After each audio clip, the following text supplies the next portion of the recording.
घर में घुस के मारते बोले ना, अब घर में घुस के बैठ जाना, खत्म।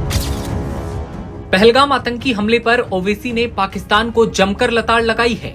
ओवैसी ने इस हमले को इंसानियत का कत्ल करार दिया और केंद्र सरकार से मांग की कि पाकिस्तान को इसका ठोस जवाब दिया जाए।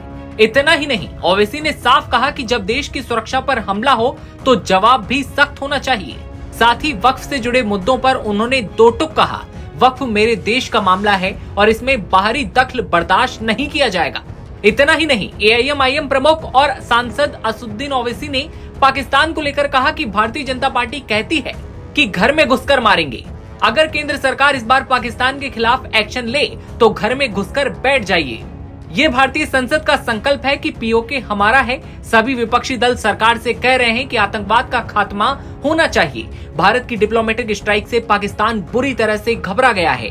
पूरे देश में 26 लोगों की पहलगाम आतंकी हमले में जान जाने के बाद गुस्सा उबल पड़ा है और लोग कह रहे हैं कि पाकिस्तान को इसका करारा जवाब मिलना चाहिए। आज तक की एक रिपोर्ट की माने तो जब ओवैसी से वक्फ संशोधन कानून के विरोध से जुड़ा सवाल पूछा गया तो उन्होंने कहा कि वक्फ का जो मामला है वो देश के अंदर का मामला है और मेरे देश का संविधान हक देता है कि मैं संसद भवन में खड़े होकर उस कानून का विरोध करूं और मैं ये कर रहा हूं। उस कानून का विरोध करना देश का विरोध करना तो नहीं। पहलगाम में जो हुआ वो देश के अंदर आकर पाक प्रायोजित आतंकियों ने हमारे देश के नागरिकों को मारा, हम उसका जवाब देंगे। भारत और पाकिस्तान में जो अंतर है वो ये कि भारत में अब भी लोकतंत्र है, पाकिस्तान में तानाशाही है। वो 5-6 परिवार आर्मी के साथ मिलकर पूरे देश को कंट्रोल करते हैं। ओवैसी आगे कहते हैं कि देश की मोदी सरकार ने नागरिकों की उम्मीदों को बढ़ा दिया है। उरी हमले के बाद सर्जिकल स्ट्राइक की, पुलवामा हुआ तो बालाकोट हुआ, इसलिए देश की जनता को उनसे उम्मीद है कि सरकार सर्जिकल स्ट्राइक और बालाकोट से ज्यादा मजबूत कदम इस बार उठाएगी। उन्होंने सर्वदलीय बैठक का जिक्र करते हुए कहा कि सभी दलों ने कहा है कि वो उनके साथ हैं। हम आतंकवाद को रोकना चाहते हैं, ये बार बार नहीं चल सकता। इसके साथ ही अब आपको सुनवाते हैं वो बयान जिसमें ओवैसी कहते हैं कि केंद्र सरकार इस बार पाकिस्तान के खिलाफ कार्रवाई करे तो घर में घुसकर बैठ जाना चाहिए। ये आपकी न्यूज अगर सही है तो बहुत अच्छा है, हमको जाके वहाँ पे ले लेना चाहिए। मेरे को नहीं मालूम आपके ऊपर, वो आप बोल रहे खाली करके चले गए, तो खाली करके चले गए तो फिर हम जाके बैठना वहाँ पे और छोड़ना नहीं। अब के बार अगर कुछ एक्शन ले रहे तो घर में घुस के बैठ जाना, घर में घुस के मारते बोले ना, अब घर में घुस के बैठ जाना, खत्म।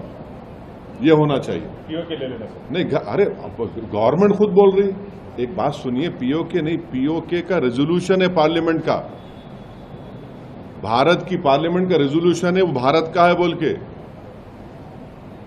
तो बीजेपी क्या बोलती, घर में घुस के बोले डैश डैश बोले, हम बोले घर में घुस के बैठ जाओ आप। तो सुना आपने, ओवैसी कह रहे हैं कि केंद्र सरकार अगर इस बार पाकिस्तान के खिलाफ कोई एक्शन ले तो पाकिस्तान को मारेंगे नहीं बल्कि घर में घुसकर बैठ जाना चाहिए। पाकिस्तान भारत का ही हिस्सा है। पहलगाम आतंकी हमले पर ओवैसी अब पाकिस्तान को जमकर लताड़ लगा रहे हैं और इसी बीच जब वक्फ की बात आती है तो वो साफ कहते हैं कि वक्फ मेरे देश का मामला है। ऐसे में इस खबर पर आपकी क्या राय है, कमेंट सेक्शन में बताइए और तमाम खबरें सबसे पहले देखते रहने के लिए आप बने रहिए नवभारत टाइम्स के साथ।